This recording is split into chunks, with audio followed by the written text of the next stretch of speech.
नमस्कार, स्वागत है आपका हमारे खास कार्यक्रम हर खबर हिमाचल प्रदेश में। मैं हूं आपके साथ भावना त्रिपाठी। रुक करेंगे प्रदेश की तमाम बड़ी खबरों की ओर। लोकसभा चुनाव की तारीखों के ऐलान के साथ ही राजनीतिक सरगर्मियां तेज हो गई हैं।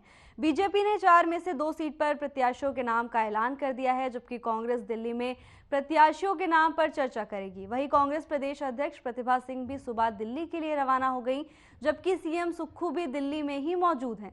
बता दें कि हिमाचल प्रदेश में 4 लोकसभा सीट के साथ 6 विधानसभा क्षेत्र में उपचुनाव होने हैं। वहीं दिल्ली रवाना होने से पहले कांग्रेस प्रदेश अध्यक्ष प्रतिभा सिंह ने कहा कि लोकसभा और विधानसभा प्रत्याशियों के नामों को लेकर पार्टी हाईकमान के साथ बैठक है। पार्टी मजबूत प्रत्याशियों को चुनाव में उतारेगी और लोकसभा की 4 सीटों पर जीत के लिए काम किया जाएगा।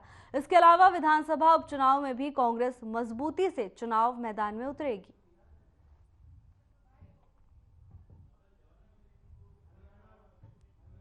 तैयारी में है और जो ये हमारे लोकसभा के चुनाव आ रहे हैं, इसके लिए हमने बहुत पहले से काम करना शुरू कर दिया है। आने वाले वक्त में अब कैंडिडेट डिसाइड करेंगे, जिसके लिए मैं दिल्ली जा रही हूँ। वहाँ पर बैठक होगी, मीटिंग होगी, क्या वो डिसाइड करते हैं, किस पर फैसला होता है, उस पर बातचीत की जाएगी, चर्चा की जाएगी। और मुझे पूर्ण विश्वास है कि जिन भी मजबूत कैंडिडेट को पार्टी मैदान में उतारेगी, वो चारों की चारों सीटें हम जीतेंगे।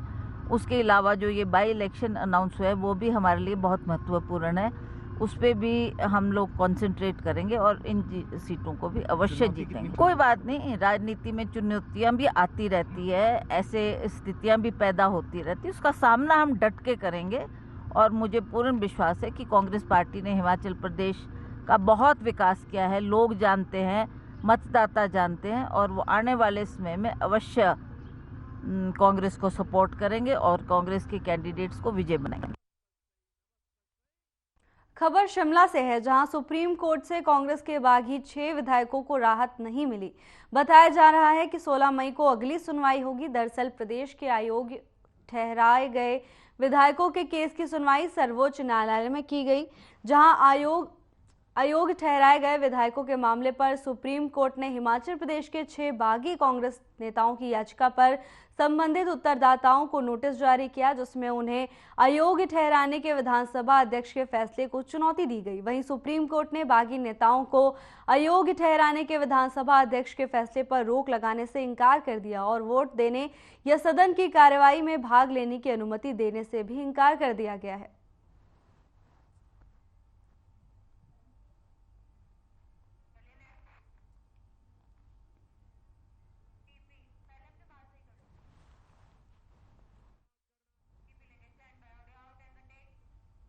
बिलासपुर में प्रदेश सरकार की तरफ से भरे जा रहे इंदिरा गांधी प्यारी बहना सुख सम्मान निधि योजना के फॉर्म पर बीजेपी ने सवाल उठाए हैं। इस दौरान उन्होंने कहा कि यह आदर्श आचार संहिता का उल्लंघन है।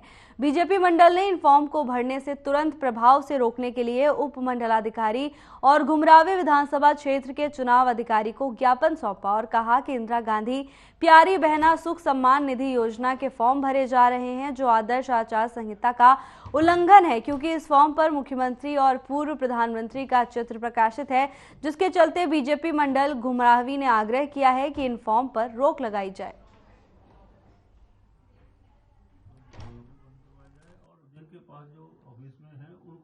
लोकसभा चुनावों की दृष्टि से आदर्श चुनाव आचार संहिता लागू हो चुकी है और हिमाचल प्रदेश की सरकार जो है आज भी चुनाव आचार संहिता लगने के बावजूद भी महिलाओं से 1500 रुपये पेंशन देने के फॉर्म जो है वो भरवा रही है। वेलफेयर के ऑफिस में धड़ ये काम ऑफिस के लोग कर रहे हैं, जिसकी हमारे पास पर्याप्त सबूत है।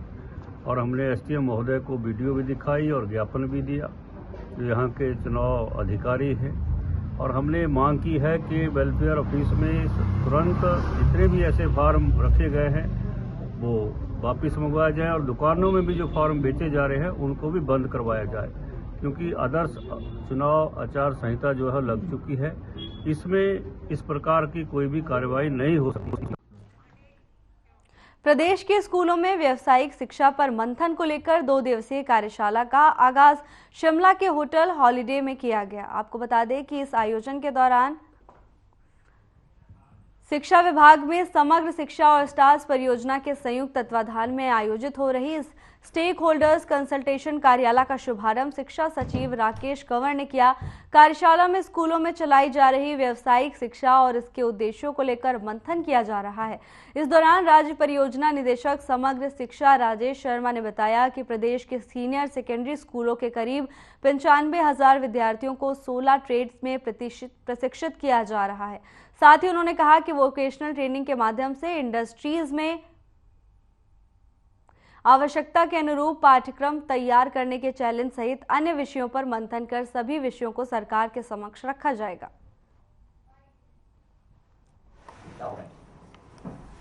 हम इस बारे में काफ़ी दिनों से सोच रहे थे और समग्र शिक्षा के माध्यम से हमारे हिमाचल प्रदेश में करीबन 95,000 के करीब बच्चों को वोकेशनल ट्रेड में सेकेंडरी और सीनियर सेकेंडरी स्कूल के जो हमारे विद्यार्थी हैं उनको हम प्रशिक्षित कर रहे हैं 16 ट्रेड्स में।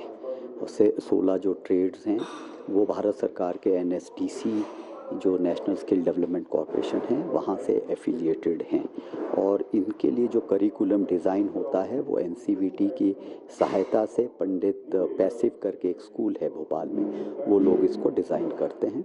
उसके बाद हम डिफरेंट इंडस्ट्रीज़ जो सेक्टर स्किल काउंसिल्स हैं उनके जो वोकेशनल ट्रेनिंग प्रोवाइडर्स होते हैं उन कंपनियों को हम बोर्ड पे लाते हैं और उन कंपनियों के माध्यम से हम अपने वोकेशनल टीचर्स को रख करके इन बच्चों को।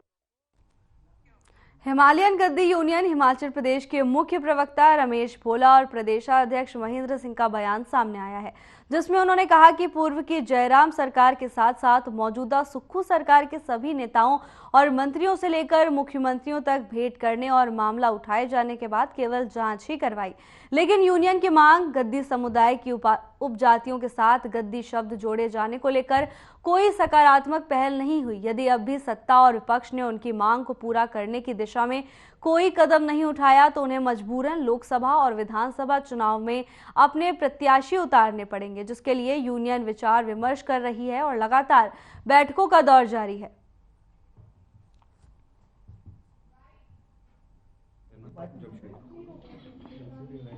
आज हमें इस समय हिमालयन गद्दी यूनियन की इस प्रेस वार्ता को करने का कोई औचित्य नहीं था, परंतु पूर्व की सरकार रही हिमाचल प्रदेश में हिमालयन गद्दी यूनियन के पदाधिकारीगण व कार्यकर्तागण कई बार पूर्व मुख्यमंत्री साहब से भी मिले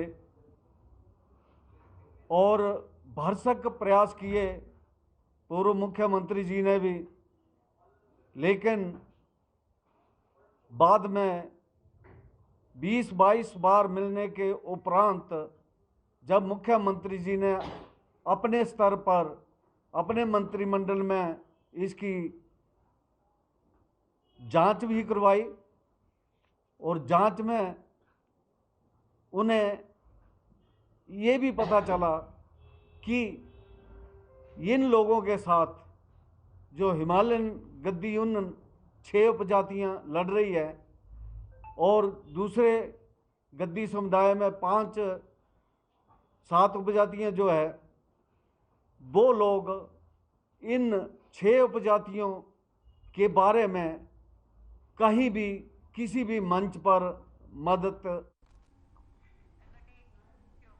खबर बद्दी से है, जहां नाबालिग बच्ची के साथ दुष्कर्म का मामला मानपुर थाने से सामने आया है, जहां टुंडली खड्ड में एक प्रवासी युवक ने 11 साल की नाबालिग बच्ची के साथ दुष्कर्म किया। वहीं पुलिस के अनुसार प्रवासी युवक और बच्ची दोनों ही चुनड़ी गांव के नजदीक झुग्गियों में रह रहे थे। बताया जा रहा है कि युवक बच्ची को बहला फुसलाकर खड्ड की ओर ले गया था, वहां पर उसने बच्ची के साथ दुष्कर्म किया, जिसके बाद बच्ची ने अपने परिजनों को आपबीती सुनाई। वहीं पुलिस ने आरोपी राहुल निवासी बिहार को गिरफ्तार कर लिया है और बच्ची को नालगढ़ अस्पताल में मेडिकल के लिए भेज दिया गया है।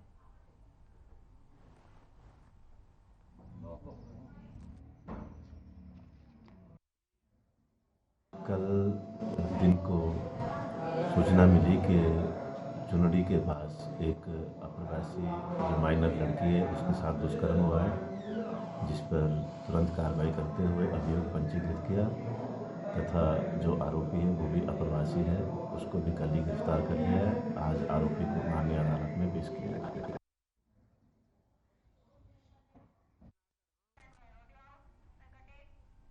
शिलाई के राष्ट्रीय राजमार्ग 707 पर फिर भूस्खलन हुआ। साथ ही एनएच पिछले 2 घंटे से बंद पड़ा है और रुक रुक कर भूस्खलन होने की वजह से सड़क को रीस्टोर करने का काम शुरू नहीं हो पा रहा।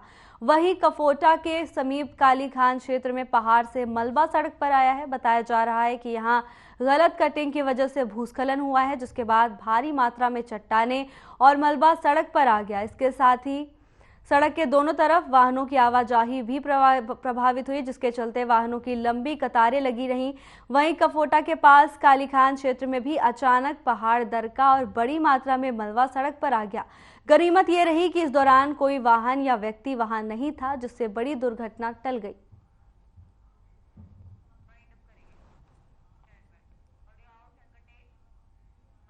फिलहाल के लिए बस इतना ही। जल्द हाजिर होंगे नई अपडेट्स के साथ। नमस्कार।